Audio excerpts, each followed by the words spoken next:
también, ¿no? Pues, José, si no te importa, cerrar la puerta ya para mandar el mensaje subliminal.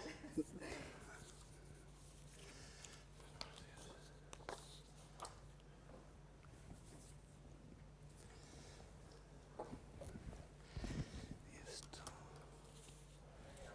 Sí, preguntas.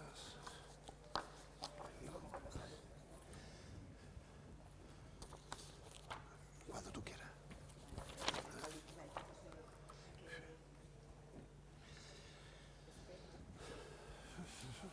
Voy a sacar esto de aquí.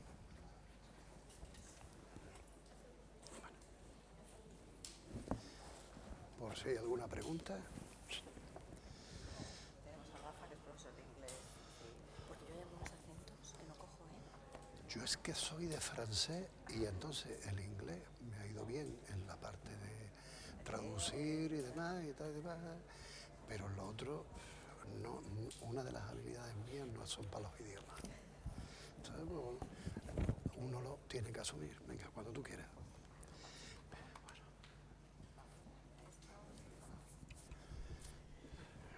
Hola de nuevo, buenos días. Vamos a seguir con el orden del programa del Congreso para, como ya os he dicho esta mañana, intentar respetar los tiempos y así poder llegar a todo de forma puntual. Tengo el honor y el privilegio de presentar al profesor Julio Cavero, que bueno, seguramente no necesita presentación, porque es por todos nosotros seguro que muy conocido. Yo leeré un pequeño fragmento de su dilatado currículum, pero la verdad es que no da cuenta de toda la gran persona que es Julio Cavero. Actualmente es catedrático de Tecnología Educativa en la Universidad de Sevilla, pero lo ha sido todo en educación superior. Es director del grupo de investigación de didáctica y también es director de la revista Pixel Beat, revista de medios y educación. Ha impartido numerosas conferencias sobre tecnología educativa en diferentes universidades españolas, europeas y latinoamericanas. Además, es miembro fundador de la red EduTech, también por muchos de nosotros conocida. Ha sido destacado con numerosos premios y distinciones en su campo y, bueno, por destacar probablemente la última y la que engloba su trayectoria docente e investigadora es la medalla de la ciudad de Sevilla. Como os decía, el profesor Cavero es mucho más que todo esto. Y ahora, si me permitís, hago un paréntesis y hablo de mí. Yo cuando empecé a hacer mi tesis doctoral, a mí siempre me ha entusiasmado la tecnología. Descubrí que bueno, pues había 3 personas que fueron visionarios en el Estado español, que dieron un giro en lo que hasta ese momento había sido la investigación y la aplicación de la informática. Nosotros estábamos aprendiendo como alumnos sobre la informática y de repente el profesor Julio Cavero, junto a Jordi Adey o Pere Marqués, dieron ese giro que os comentaba y empezaron a ver las posibilidades de aprender con la tecnología. Y eso fue un paradigma revolucionario en la didáctica en general y en la didáctica de lenguas en particular. Cuando empecé mi tesis doctoral, creo que 2 de las personas más citadas están aquí, uno es Phil Hubbard y otro es el profesor Cavero. Estuve tentada muchas veces de escribirle un correo, cosa de la cual me arrepiento años pasados, porque bueno, creo que podría haber sido muy enriquecedor también para mi tesis y para mi trayectoria profesional. Así es que, bueno, yo creo que ya no voy a decir nada más. Reitero que es un honor y me emociona presentar al profesor Cavero y doy paso a su conferencia titulada La significación de las tecnologías digitales en la sociedad del conocimiento y su repercusión en la educación. Yo me bajaré para ver su presentación. Bueno, muchas gracias por la invitación y si me leyó cuando estaba haciendo la tesis doctoral es que ya soy muy viejo y muy mayor, ¿no? Lo cual es preocupante también. Bien, a mí me han pedido que yo les hable a ustedes de ese título, la significación de las tecnologías digitales en la sociedad del conocimiento y cómo esto repercute en el terreno educativo, que es en el cual yo me desenvuelvo. Y yo les voy a hablar de estas 4 cosas que ustedes tienen puestas ahí en la pantalla. Quiero plantear algunos nuevos retos que se están dando para la formación en esa sociedad del conocimiento. ver también qué nuevos escenarios se están planteando en esa sociedad, ver también lo que supone eso, la digitalización para las instituciones de formación superior, y finalizaré con una referencia. Y comenzando con lo primero, yo creo que eso no es necesario, pero que todas las personas que estamos aquí vamos a estar de acuerdo, y es que la sociedad ha pasado por diferentes estadios, ¿no? Un estadio agrícola, industrial, postindustrial, y ahora estamos en eso que algunas personas han denominado como sociedad de la información o sociedad del conocimiento. O, como decía Javier Echevarría, hablaba de que hemos pasado por diferentes estadios, un estadio natural, un estadio cultural y social, y ahora estamos en un entorno, en un estadio posibilitado por las tecnologías de la información y la comunicación. Y el primer gran reto que han supuesto esas tecnologías para la sociedad del conocimiento, nos guste o no nos guste, estemos de acuerdo o no estemos de acuerdo con las tecnologías, es que vivimos en una cuarta revolución industrial y, como decía Bauman, vivimos en tiempos completamente líquidos, donde pues una de las características es que estamos cambiando completamente. Y lo que anteriormente era muy seguro, muy estable, muy sólido, el nombre que ustedes quieran darle, hoy es completamente rápido, flexible, e incluso pues seguimos siempre la pelea de antes estábamos quitando un planeta, ahora vemos si lo volvemos otra vez a poner de nuevo, y todo es completamente rápido y demás. Y estamos, por tanto, ante un cambio constante, o si ustedes quieren, ante lo que algunas personas denominan como un megacambio. Y valga algunos ejemplos. Desde que salió la primera Biblia de Gutenberg hasta que sale el primer documento, y vamos a llamarlo electrónico, que nos permite leer, pasan muchos tiempos, pasan muchos años.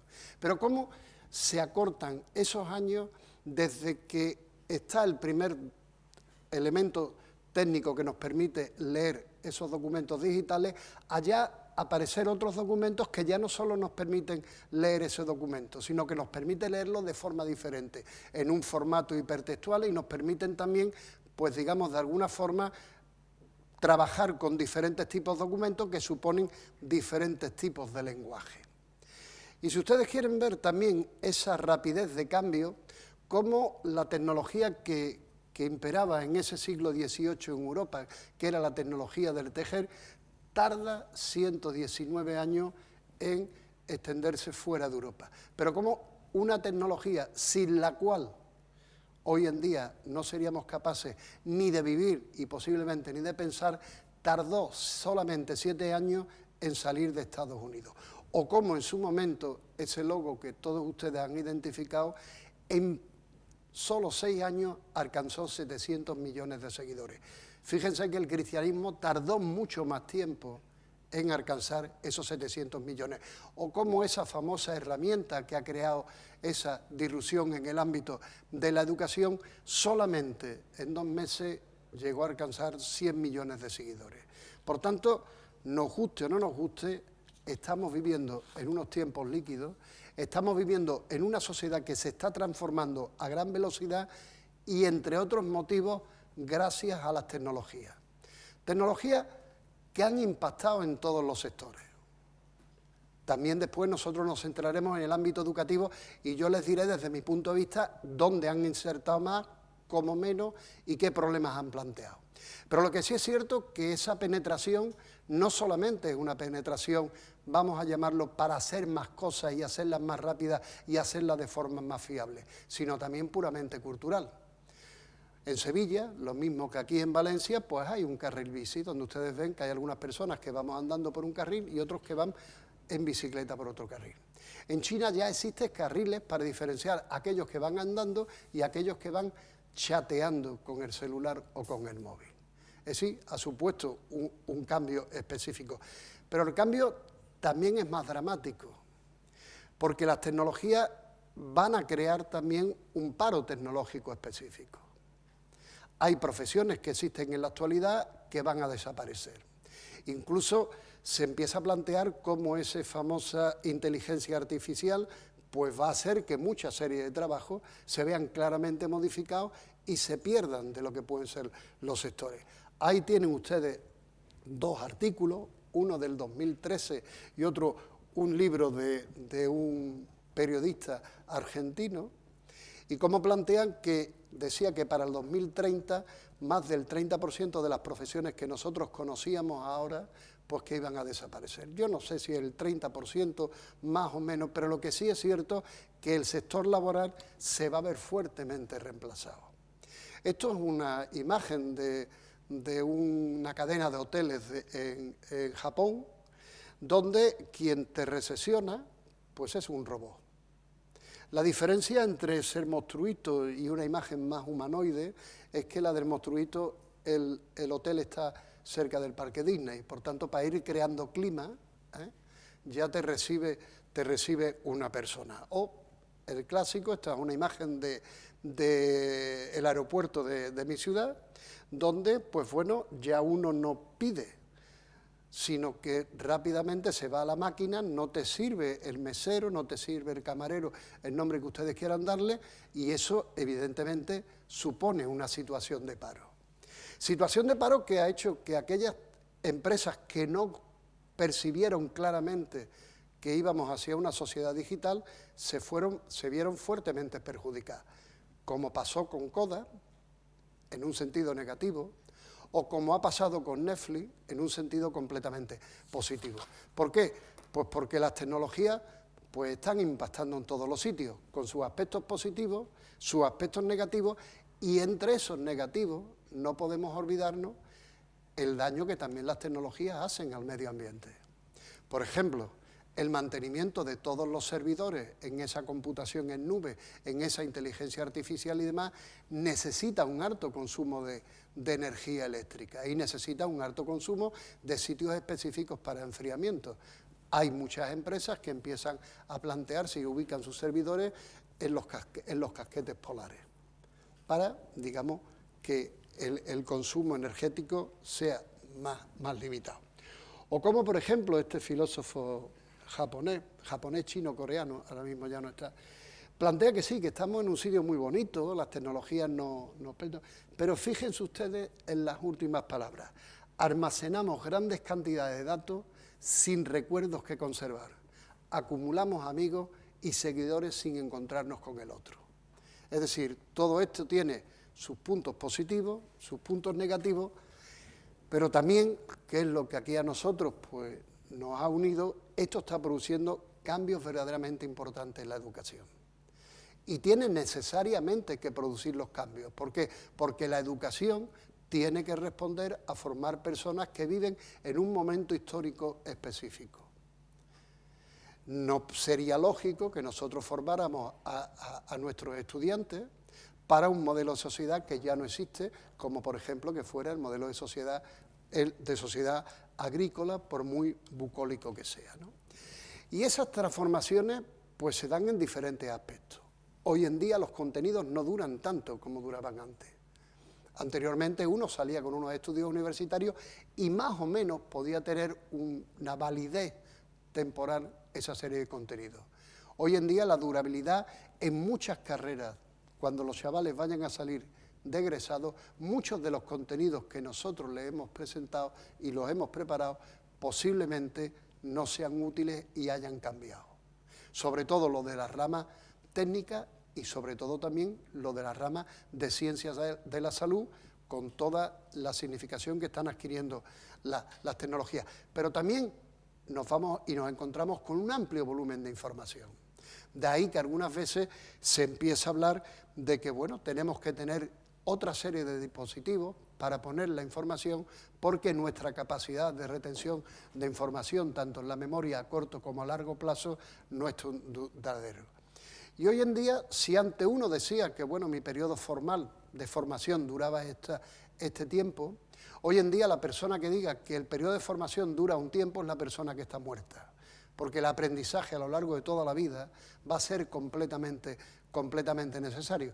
Y creo que también ustedes tienen una mesa específica sobre esa temática, porque nos guste o no nos guste, somos una sociedad de aprender a aprender y de un aprendizaje constante, teniendo en cuenta la velocidad con la que se transforman los contenidos, y que además ya no aprendemos exclusivamente en contextos formales de formación, valga un ejemplo, las universidades, sino que aprendemos tanto en lo formal como lo no formal y como en lo informal. Y eso hace que también nuestras instituciones escolares pues vayan a entrar en riesgo. Yo no soy de los que piensan como en un momento surge una tecnología como los MOOC y tú dices, va a desaparecer todas las instituciones educativas. No, pero lo que sí es cierto es que nuestras instituciones, por la presencia constante de las tecnologías y de las nuevas tecnologías, se van a ver modificadas. Ya no es solamente que trabajemos con libros de texto, con materiales multimedia, con vídeo, con cassettes, como decía Francesca en la presentación, sino que ya realidad extendida, realidad aumentada, realidad virtual, la inteligencia artificial, el video streaming, etcétera, etcétera, etcétera. Y eso a nosotros los docentes nos crea un problema. Antes sabíamos cómo formar a nuestros estudiantes. Ahora lo más que podemos hacer es, ¿cómo diría yo?, mirar por el retrovisor de un coche, ver lo que ha pasado y a partir de ahí intentar imaginarnos cómo puede ser el futuro. O como en su momento decía Barico, estamos como si nosotros estuviéramos conduciendo en una autopista por la noche y con los focos del coche completamente apagados. Es decir, nos encontramos en una situación, pues yo diría que un poquito compleja. Y ojo, y en un poquito compleja, porque también desgraciadamente, y como dice Luris por un lado y ese otro autor, cuidado que muchas veces penetrando las tecnologías, lo que estamos haciendo es convertir la escuela en un parque de atracciones. Valga rápidamente la idea que yo tengo de las tecnologías de la información y la comunicación. Las tecnologías no son la panacea que resuelven los problemas educativos. Lo que resuelve los problemas educativos es la metodología que yo aplico sobre una tecnología y cómo me sirve eso para resolver un problema de comunicación con mis estudiantes. No hay mejor tecnología una que otra. La mejor tecnología es la que me resuelve a mí un problema de comunicación. Algunas veces una simple fotocopia y otras veces puede ser toda la parafernalia de la realidad extendida o realidad virtual. Para que quede claro lo que yo pienso de las tecnologías, que no son la varita mágica y que muchas veces por penetrar muchas tecnologías en la enseñanza no resolvemos los problemas educativos. Y esa es la situación que desde mi punto de vista plantea un poco esa sociedad de la información y el conocimiento. Pero lógicamente esto llega a la educación. Y en la educación hay mucha gente, y algunas veces en los cursos de formación hay un dicho que dice que si un médico pues, del siglo XX llegara a un quirófano del siglo XXI, no sería capaz de hacer nada porque está completamente tecnificado. Pero que un docente sí, eso es mentira. Un docente, si entra en una escuela actual, le podría dar, voy a decir una palabra coloquial sevillana, un soponcio. Ni los alumnos son los mismos, ni los contenidos son los mismos, ni las tecnologías con las que trabajamos son las mismas. Las escuelas, afortunadamente, se han visto modificadas. Y la prueba es que yo he llegado aquí de mi universidad y yo no he tenido que, digamos, cambiar los protocolos. Tengo la red de Durron, pero es que la semana pasada estuve en la UTPL en Loja, en Ecuador, y tienen el mismo protocolo, EduRoam. En Chile creo que también, en la Católica de Chile creo que tiene también el mismo protocolo. Yo he llegado aquí, me han estado conectando, me han puesto este micrófono, me han dicho si hay algún problema de que me graben, ¿no? Y por tanto las tecnologías y los escenarios son cambiantes. Antes el saber lo teníamos ahí, o supuestamente se decía que el saber estaba ahí, normalmente en las bibliotecas, o digamos nosotros, hoy el saber, la distribución de la información está en otras tecnologías. Ojo, esta es necesaria. No caigamos en el error de pensar que todo tiene que estar en soportes digitales. Esta es necesaria, pero evidentemente trabajamos nosotros y nuestros estudiantes con tecnologías completamente diferentes. Y eso lo que nos ha llevado a nosotros, a los docentes, o lo que nos lleva a nosotros los docentes, es que trabajamos en un ecosistema completamente digital. Y eso significa que tenemos que formarnos, significa que tenemos que tener unas competencias digitales, ojo, nosotros y los estudiantes. Esa idea de los nativos y emigrantes digitales no es tan cierta y lo hemos visto en la pandemia. Se ha puesto totalmente claro manifiesto en la pandemia, donde muchos docentes pensaban que los estudiantes eran altamente competentes desde un punto de vista digital y nos hemos dado cuenta que no. Una cosa es la relación que yo tengo moviendo un ratón, que puede ir del dedo al codo, pero la verdadera interacción es cuando va del dedo a la estructura cognitiva. Y eso necesita tener una madurez, necesita tener una evaluación de la información y necesita tener una capacidad crítica. Y esto cada vez va a ser más imparable.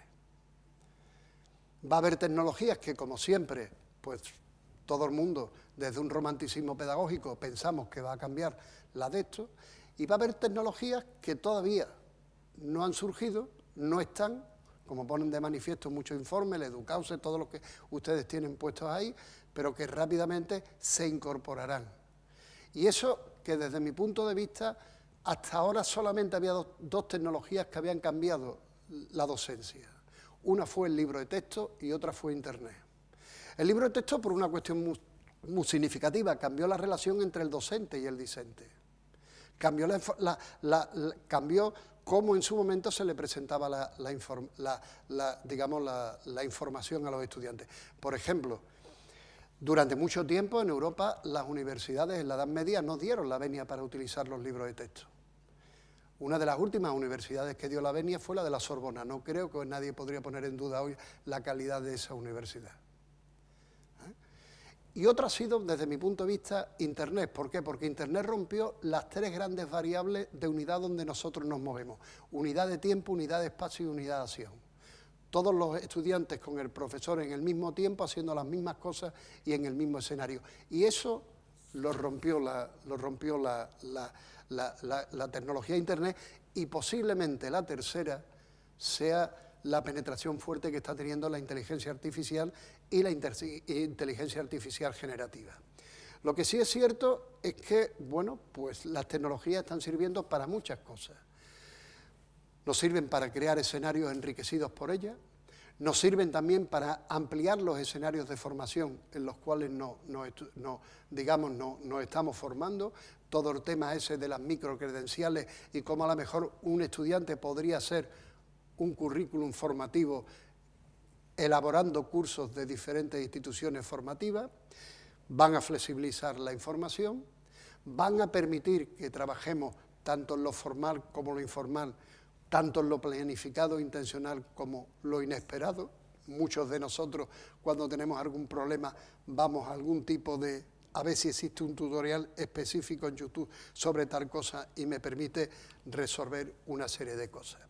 Y como le decía también, en ese Internet, pues ha roto esas tres unidades y ha permitido crear nuevas estrategias y nuevas metodologías de enseñanza. Y está permitiendo facilitar pues que se puedan llevar a cabo escenarios más enriquecidos por las tecnologías y, si ustedes quieren, también escenarios mucho más formativos. Y eso, pues desde mi punto de vista, nos lleva a otra cuestión, y es que tenemos que redefinir el proceso de enseñanza-aprendizaje. Porque, lógicamente, si cambian las metodologías, lógicamente, si cambian las tecnologías, lógicamente, si los contenidos ya no son tan duraderos, pues eso requiere que aprendamos de otra forma. Y pues los estudiantes, nosotros como estudiantes, pues también aprendemos de manera diferente, buscando, filtrando, organizando esa información, generando y creando contenido. Piensen, por ejemplo, que en la taxonomía de Bloom para la época digital ya la última categoría no es evaluar, sino es crear. Y por tanto eso implica que ya no es cuestión de que el estudiante sea solamente un consumidor de información, sino que sea también un prosumidor de la misma. Porque aprendemos comunicándonos, aprendemos compartiendo y aprendemos evidentemente interaccionando con otros. Y eso pues nos puede llevar a hacer esa pregunta, ¿no? Yo, como ustedes comprenderán, no tengo una bola de cristal para responderla, pero sí creo que el aprendizaje del futuro va a ser diferente. Va a ser, por una parte, un aprendizaje más abierto, va a ser un aprendizaje más descontextualizado, de ahí que muchas veces se empieza a hablar claramente del tema de las competencias, se va a mezclar lo real con lo virtual. en diferentes escenarios, escenarios de simulación, que por ejemplo para los estudios que se dan en esta facultad son completamente interesantes. Cada vez va a ser más móvil, ese aprendizaje móvil de aprender en el momento que necesitamos, de ese aprendizaje ubicuo se empieza a utilizar más. Va a ser más enredado porque la red cada vez va a tener mayor significación. Va a ser, por una parte, más colaborativo, más social, pero también, por otra parte, mucho más individual y más visual. Cuando se le pregunta a las nuevas generaciones si prefieren recibir documentos escritos o documentos visuales, prácticamente ganan estos últimos, pero utilizando un símil futbolístico prácticamente por goleada. Pero estas tecnologías tienen muchas ventajas, y yo le he dicho algunas, pero también tienen bastante inconvenientes. Y si ustedes se fijan, una contradicción, no hay relación entre las puntuaciones que algunas instituciones sacan en los informes PISA y el grado de inversión económica que han hecho los países en salas de ordenadores, computadoras, etcétera, etcétera, etcétera. Y claro, ahí podríamos hacernos una pregunta, ¿y eso cómo es? Y además, ¿cómo, si estoy en un congreso de tecnología, cómo me están diciendo que esa correlación no es tan directa como en su momento podría ser, ¿no? Y donde además a lo mejor el único beneficio que tiene un plan de introducción de las tecnologías es la foto que se hace el ministro o la ministra cuando entrega la primera computadora y después ya no sirve para muchas cosas. Bueno, yo creo que por muchas cuestiones, pero una es esta.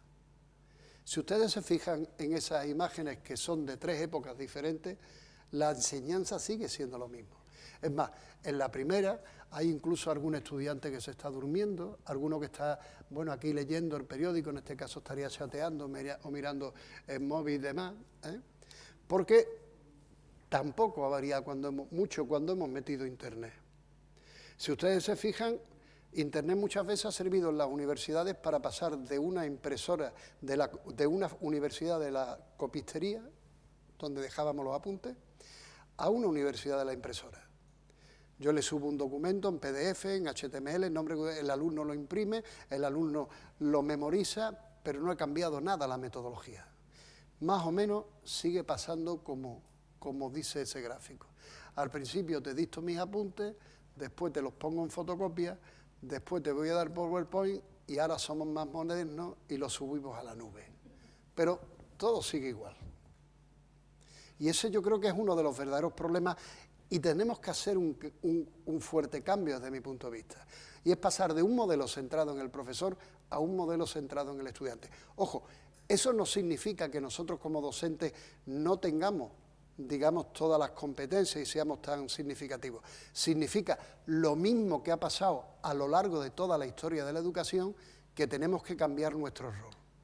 Y tenemos que hacer que los alumnos pasen de ser simplemente un receptor a creador, a desarrollador, que desde una participación, una situación de una recepción pasiva, convirtamos el aula mediante metodologías activas en acciones interactivas, que pasemos de elementos centrados totalmente en productos y en objetivos a modelos de adquisición de competencias, que cambiemos también una de las cosas que nunca cambiamos en la enseñanza, posiblemente porque lleguemos al final muy cansados, cambiamos el diseño, cambiamos las tecnologías, pero seguimos utilizando las mismas estrategias y las mismas técnicas de evaluación. Y por tanto, a eso puede parecer una fuerte contradicción, ¿no? Y, bueno, pues que las clases sean mucho más participativas, mucho más interactivas y demás. Porque de las cosas que hemos ido aprendiendo de la historia de la tecnología educativa, es que hay mucha historia, muchas tecnologías de la información y la comunicación que pensábamos, o algunos decían que iba a ser el futuro y no llegaron a ser ni el presente. Y también muchas experiencias que sabemos que innovar con tecnología no es incorporar la tecnología, es cuando yo cambio los procesos de enseñanza-aprendizaje, busco aprendizajes activos, busco aprendizajes abiertos, busco aprendizajes flexibles y busco aprendizajes completamente colaborativos y adaptados a las características cognitivas de los estudiantes. Y eso implica, o cómo se consigue, cambiando las metodologías. Si cambiamos la tecnología y no cambiamos la metodología, no estamos haciendo nada.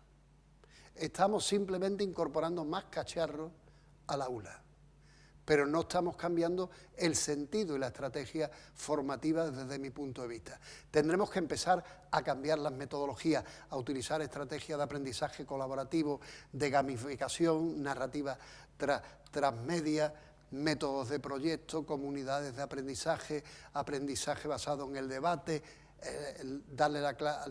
invertir la clase, aprendizaje basado en retos, etcétera, etcétera, etcétera. Pero también tendremos que hacer otra cosa desde mi punto de vista. Y es que siempre hemos trabajado con las tecnologías como TIC, tecnologías de la información y la comunicación. Y creo que tenemos que empezar a trabajar con ellas como TAC y como TEC, como tecnologías para el aprendizaje y el conocimiento y como tecnologías para el empoderamiento y la participación de los estudiantes. No solamente concebir estas herramientas didácticas, concebirlas como un elemento de trasladar información, sino también de que los estudiantes, interaccionando con ellas, interaccionando con nosotros e interaccionando con sus pares, puedan construir el conocimiento. Y evidentemente que también sirvan para empoderar y facilitar la participación de los estudiantes en su propio proceso formativo. Y una de las cosas que desde mi punto de vista ha tenido buena la pandemia es que ha acelerado el proceso de digitalización de todas las universidades de forma específica, aunque de toda la enseñanza. Lo que se pensaba que iba a durar bastante tiempo, pues la pandemia ha hecho que todo el proceso se acelere. No digo que se haya acelerado bien, digo que se ha acelerado. Porque claro, no es solamente incorporar más estrategias, más tecnologías, sino también estrategias. Por ejemplo, en mi universidad, cuando pasó la pandemia, el rector creó un grupo de apoyo pedagógico a los profesores. Como yo era en aquel momento el director del Secretariado de Recursos Audiovisuales y Nuevas Tecnologías, me puso a coordinarlo. Había profesores de matemáticas, filología, de pedagogía, algunos de informática y demás y tal, ¿no? No digo que lo hicimos perfectamente, pero creo que actuamos verdaderamente bien. Y una de las cosas es que al año siguiente, cuando ya pasó la pandemia, el volumen de tráfico en la red de la universidad y el volumen de objetos de aprendizaje que pusieron los docentes no disminuyó, sino aumentó. Con lo cual, ese imaginario social que muchas veces tenían los docentes o tenemos los docentes de que Internet no era una herramienta positiva o que la educación a distancia y virtual es una enseñanza de segunda clase, afortunadamente la pandemia lo cambió. Pero ojo, digitalizar una institución educativa, desde mi punto de vista, no es solamente incorporar tecnología, no es pasar de lo analógico a lo digital. No es que en un momento cuando el estudiante rellenaba un papel a mano, ahora lo hiciera de forma digital o electrónica. No es que nosotros, en vez de poner antes las notas en un sitio específico, puestas a mano, ahora lo hacemos directamente de nuestro ordenador. Es tener también una actitud digital. Y esa actitud digital, vayan ustedes al comienzo de mi intervención. Eso implica asumir la flexibilidad, implica asumir una serie de cuestiones y significa también un cambio cultural y mental en el propio docente, ojo, y también en el estudiante. E implica también una formación en el docente y en el estudiante y en el personal de administración y servicios en competencias digitales. Y, como después les pondré un ejemplo, la capacidad de liderazgo en tecnología que tengan las autoridades académicas es clave para que estas tecnologías se presenten y se desarrollen. Si no, nos vamos a encontrar, como nos encontramos en un momento, con eso que se denominó el efecto llanero solitario. Un profesor o una profesora por ahí perdida que hacía sus pinitos tecnológicos y demás. Y ya para ir terminando y que no me saquen la tarjeta roja, y me han dicho que haya un tiempo para la discusión, una serie de referencias. Primero, la incorporación de las tecnologías ha tenido una serie de obstáculos. Una, el imaginario social del que les he hablado. Otro es la formación del profesorado.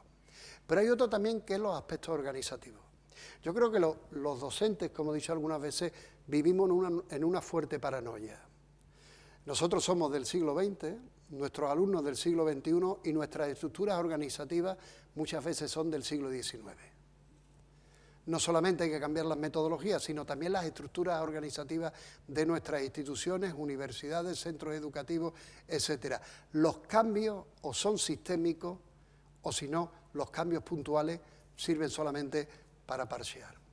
Segundo, pues yo creo que es necesario, y redundando con lo anterior, como dice este informe reciente de la UNESCO, gobernanza y regulación, liderazgo, formación del profesorado y lo que desgraciadamente ha puesto la pandemia y sobre todo en muchos países en vía de desarrollo, y es que hay una brecha digital.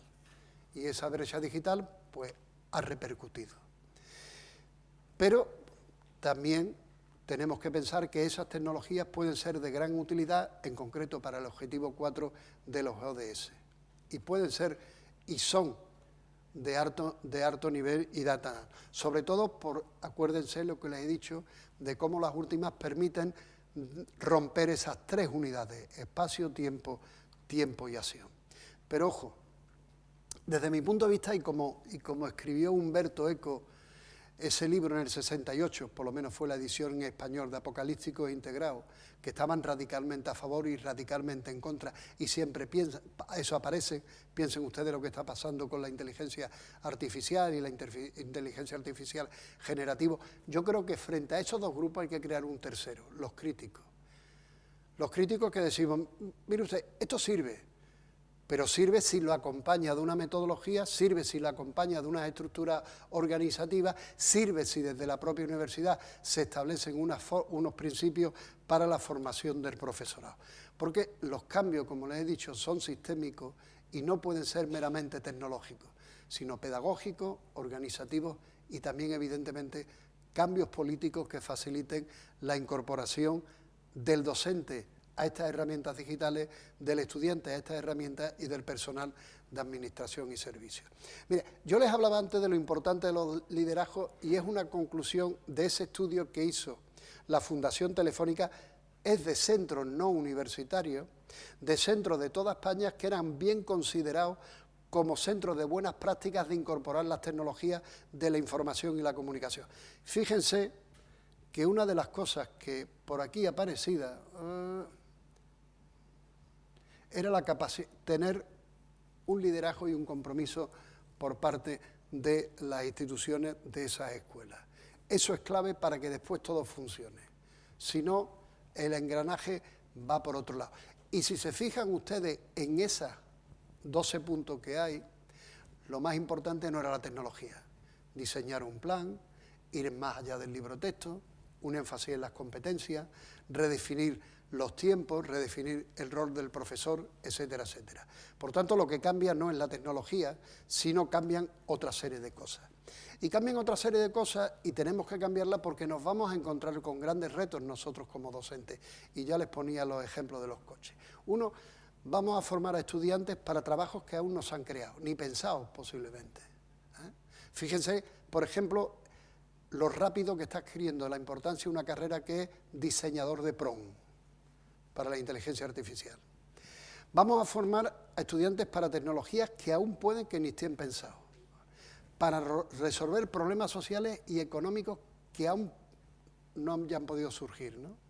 Y para formar, evidentemente, para resolver ese tipo de brecha digital. Y tendremos que cambiar nuestro chip para que el estudiante pase de ser un consumidor a un productor o a un prosumidor de tecnología, como se le empieza a decir. Y sí, va a haber compañeros y compañeras que tienen resistencia al cambio.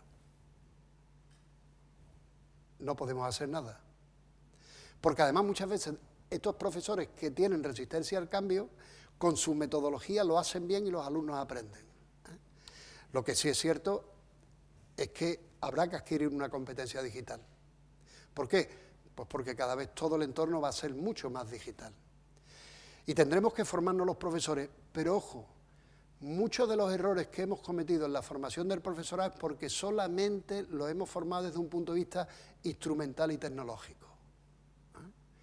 Esa formación para que en los primeros PowerPoint saliera una letra dando vueltas y que después ya las 15 veces ya estábamos hartos de la letra y el ruidito del látigo, ¡chac! Y demás, ¿no? No es para eso, es para ver cómo yo eso lo incorporo. Y la formación del profesorado en tecnología no es algo puntual. Yo te doy un curso de 20 horas y ya está formado. No, es un proceso. Es, como yo les decía anteriormente, una actitud de cambio de mentalidad, una actitud digital. Y, evidentemente, es percibir esta formación del profesorado como una de las competencias didácticas más que tiene que tener para desarrollar su actividad profesional. Porque vamos a desempeñar nuevos roles.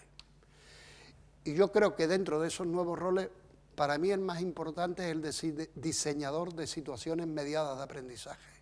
Es decir, cómo yo organizo ese escenario formativo nuevo, apoyándome en las tecnologías y buscando entornos más interactivos para que los estudiantes aprendan, ¿no?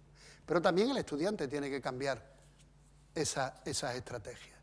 Tendrá que saber, tendrá que tener esa capacidad de autorregulación del tiempo y del aprendizaje, que es uno de los grandes problemas que suelen tener, sobre todo si trabajamos en un entorno completamente, vamos a llamarlo virtual. Tendrá que tener una capacidad lectora y escritora, tendrá que tener una capacidad para colaborar. Nosotros hicimos una investigación de si los alumnos querían trabajar de forma colaborativa y a través de las redes sociales, y nos encontramos la sorpresa de que no todos quieren. Y además repetimos la investigación en la República Dominicana en 2 universidades y salió lo mismo. Y repetimos la misma investigación en una universidad chilena y también nos da lo mismo. Muchas veces tenemos la preconcepción de que todos los alumnos quieren trabajar. Y lo que sí es cierto es que los alumnos no tienen problemas de acceso a la información. Y lo hacen más rápido que nosotros. Pero los problemas vienen desde mi punto de vista para integrar las tecnologías con los estudiantes a otro nivel, ¿no? Y es si son capaces de evaluar la calidad de la información y apartar el ruido y quedarse con la información más significativa de ese bloque, ¿no? Porque también debemos ser conscientes que las tecnologías, por su sistema simbólico, cambian y transforman los estilos de procesamiento de los estudiantes. Si no, todos los que estamos aquí nos dedicamos a la enseñanza, sabemos que ya mantener a nuestros estudiantes 1 hora y media resulta como mínimo un poquito complicado. Y nosotros, los de mi edad, pues teníamos clases de 2 horas y no nos hemos muerto ninguno. Y nos examinábamos de 2 o 3 asignaturas el mismo día y estamos aquí.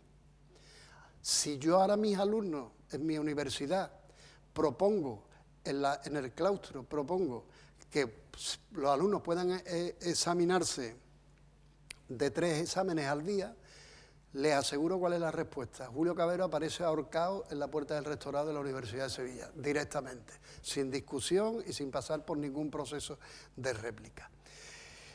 Cambios de las estructuras organizativas y 3 cuestiones. Y con esto ya finalizo y me hacen ustedes las cuestiones. 1, no confundir que innovación tecnológica es innovación pedagógica y didáctica. La innovación tecnológica es yo meto cacharros. La innovación didáctica es que yo transformo el acto sémico-didáctico de la enseñanza. Los sistemas simbólicos que utilizo, las metodologías que aplico, la forma de evaluar con los estudiantes. Yo creo que hoy los problemas no son tecnológicos. Disponemos de tecnologías que son muy fáciles de manejar. Incluso tecnologías en la enseñanza que son más fáciles de manejar que las que manejamos en nuestro espacio puramente doméstico. Y es más, cuando se le ha preguntado muchas veces a los profesores sobre cómo manejan, por ejemplo, los ordenadores, en su espacio doméstico lo hacen perfectamente bien y en su espacio puramente académico profesional de la enseñanza no. Yo creo que los problemas vienen de otro tipo de cosas, de preguntarnos qué vamos a hacer con estas cosas, cómo hacerlo, para quién y también por qué queremos hacerlo, por qué queremos cambiar ese tipo de cuestiones. Y de nuevo, y con esto termino, la solución no viene por la tecnología, viene por la pedagogía. Viene no por centrarnos en variables estéticas y técnicas, sino por centrarnos en variables didácticas, organizativas, comunicacionales y pedagógicas. Y por supuesto, en el centro siempre la persona, no la tecnología. En el centro siempre debe estar la persona a la cual debemos intentar. Y finalizo con esta frase de ese informe de la UNESCO. Ninguna cantidad de tecnología puede compensar a un personal docente con una preparación, con sueldo o con motivación deficiente. La tecnología no puede mejorar la educación por sí sola, pero la educación no puede mejorarse sin la tecnología. Muchas gracias por su atención y quedo a su disposición para las preguntas que me deseen realizar.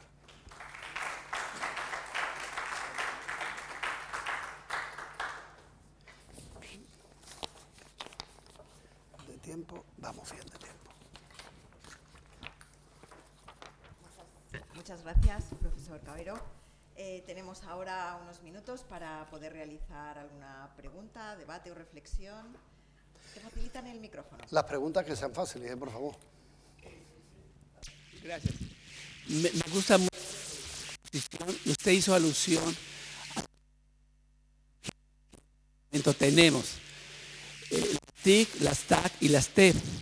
Sin embargo, ¿qué está pasando en la formación de profesores y las propuestas educativas que solamente siguen trabajando las TIC y se han olvidado de las tecnologías,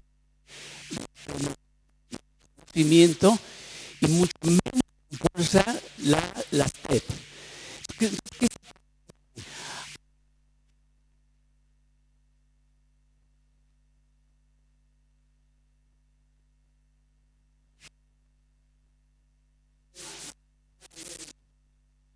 Que tiene el uso de esas tecnologías, la parte política en el uso de estas tecnologías. Y nosotros tenemos tiempo, pero no quiero buscar, porque es el tiempo de la tecnología y el tiempo del sujeto. Cronos contra Kairos.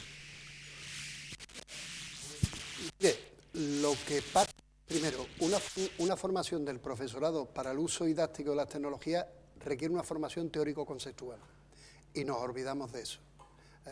Pensamos que simplemente si yo le enseño a utilizar el ChatGPT y le digo 4 o 5 cosas sobre los prompts y cómo tiene que formularlo y mirar preguntas como experto y demás, ya es mágico lo que es capaz de hacer para incorporarlo a la tecnología. Y no, lo que hay que formar al profesorado es en metodología. Es decir, yo quiero aplicar, por ejemplo, el método de proyecto, o yo quiero aplicar el método de estudio de caso. Bien, esta tecnología, ¿de qué te puede ser de ayuda? Y lo que estamos haciendo, en vez de centrarnos en el método, es decir, yo te voy a enseñar para que tú sepas manejar esto. Y entonces tú sabes manejarlo, tú sabes hacer un PowerPoint y tú ya crees que eres un fantástico comunicador con el PowerPoint. Llegas a clase y pasa como lo que pasaba en los de mi época, que me lo ha recordado Francesca al principio, que era el retroproyector. Yo tenía profesores que venían con láminas que habían hecho en la fotocopiadora del libro de texto y lo leían. Pues para eso vaya invento. Y entonces pasa eso muchas veces. El PowerPoint, por ejemplo, es una herramienta muy útil, pero ha matado bastante la enseñanza. Tenemos compañeros que en vez de utilizarlo lo que hacen es leer ahí lo que están poniendo. Entonces, yo creo que es que el cambio de la concepción que tiene que hacer sobre la formación del profesorado. Yo creo que tiene que tener una formación crítica, en el sentido de hecho, creo que tiene que tener una formación psicológica, en el sentido que se dé cuenta que cuando yo trabajo con los sistemas simbólicos también estoy desarrollando determinados estilos cognitivos en los estudiantes y simultáneamente estoy impidiendo otro tipo. Tiene que tener una formación sémica de cómo construyo yo el mensaje con los diferentes sistemas simbólicos, etcétera, etcétera, etcétera. Y nosotros exclusivamente hacemos una formación instrumental. Yo creo que ese es el error. No, es lo contrario. Usted, ¿cómo quiere cambiar la enseñanza? Y en ese cambio de la enseñanza, ¿en qué me puede ayudar a mí la tecnología? No, pienso que incorporo la tecnología y ya estoy modificando la enseñanza. No, estoy metiendo cacharros. Yo creo que es cambiar la concepción de cómo estamos formando al profesorado.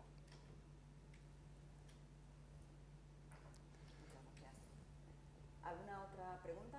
¿Comentario?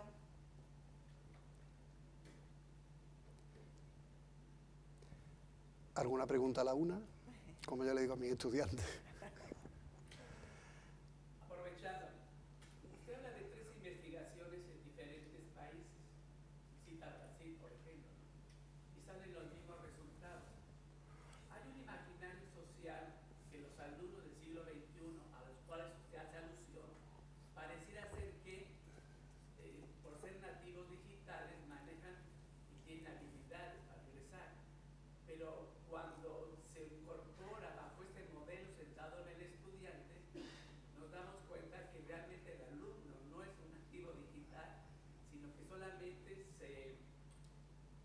desarrolla habilidades muy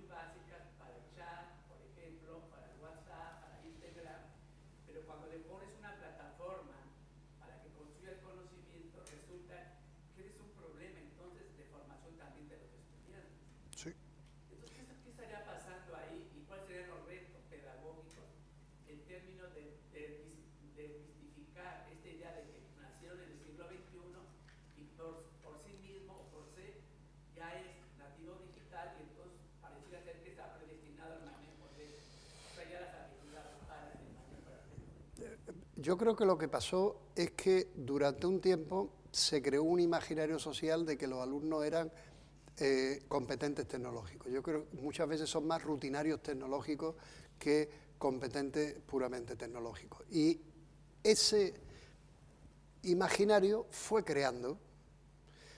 La prensa empezaba a decir que estábamos hablando de los nativos digitales, determinados colectivos empezaron a hablar de los nativos digitales y se fue creando una especie de mito de que eso era así. Claro, ese mito después se trasladaba a las escuelas de formación del profesorado. Y, por ejemplo, hay algunas universidades que la asignatura de tecnología educativa la eliminaron porque decía que era un tema transversal a todos los estudios. No, transversal es manejo de las tecnologías, pero formar al profesorado para incorporar las tecnologías desde un punto de vista pedagógico no es transversal. Entonces, yo creo que es que se fue creando ese mito, y ese mito al final fue calando.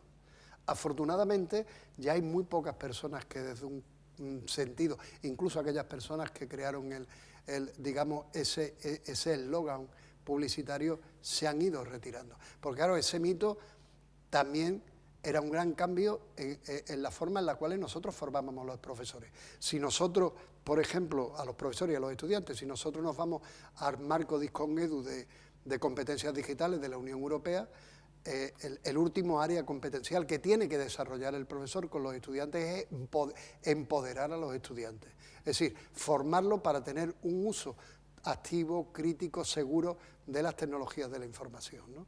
Que es un marco ahora mismo obligatorio en el ámbito europeo, en el ámbito español y comunitario, pues por ejemplo los profesores a niveles no universitarios tienen que adquirir como mínimo el B1 y por orden ministeriales o por orden autonómica como mi gobierno y demás, pero por ejemplo que se está extendiendo a diferentes sitios, se está utilizando bastante en diferentes países latinoamericanos. Nosotros estamos trabajando con el Centro de Formación del Profesorado y FODOSU en la República Dominicana y están trabajando con el Discon-Edu, en Loja estamos trabajando con el Discon-Edu, pero como los responsables del Discon-Edu están en Sevilla, que es el JRC, pues precisamente en la última conversación que tuve con ellos están haciendo ya incorporación en China y en diferentes países árabes. Y se está consolidando como un marco de competencias digitales. Pero a lo que yo iba, lo importante de que hay ya un área competencial que tiene que desarrollar el profesor, que es empoderar a los estudiantes en tecnología.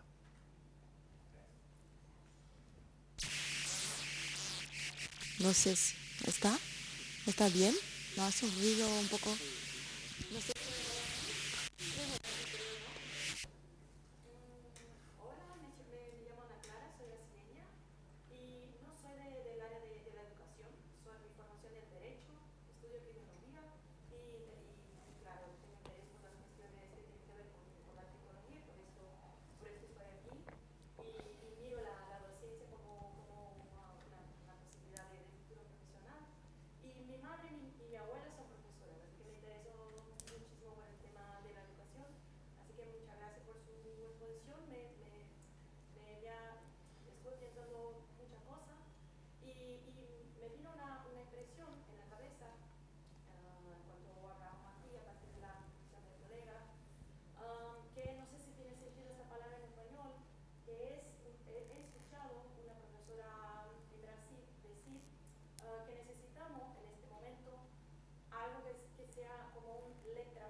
madre estaba trabajando en la secretaría, no sé si secretaría es lo mismo, también tiene el mismo sentido, en el ayuntamiento, en la parte de la educación.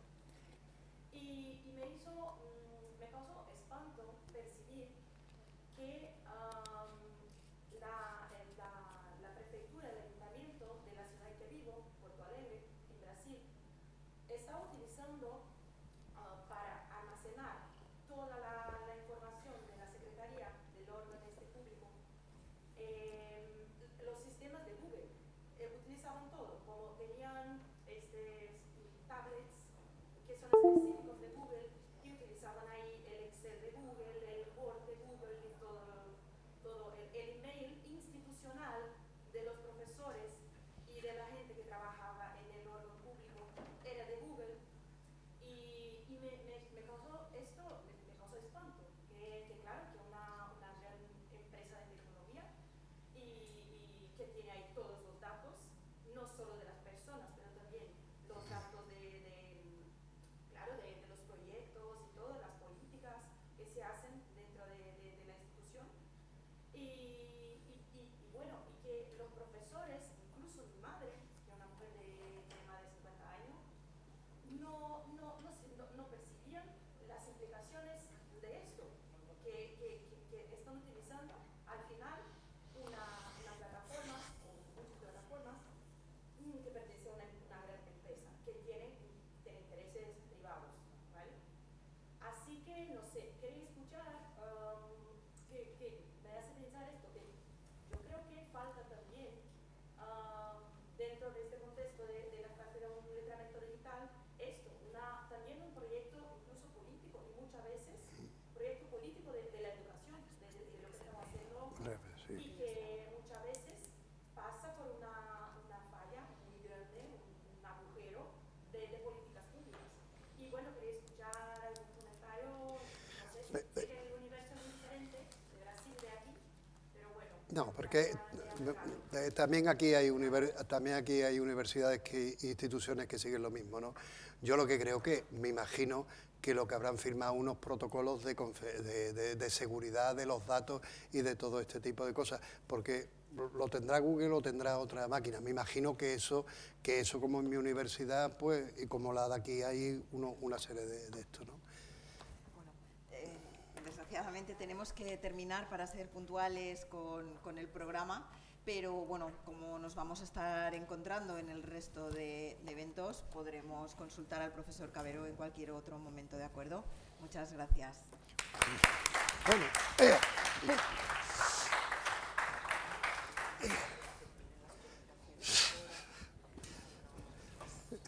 no, que yo te entiendo, es que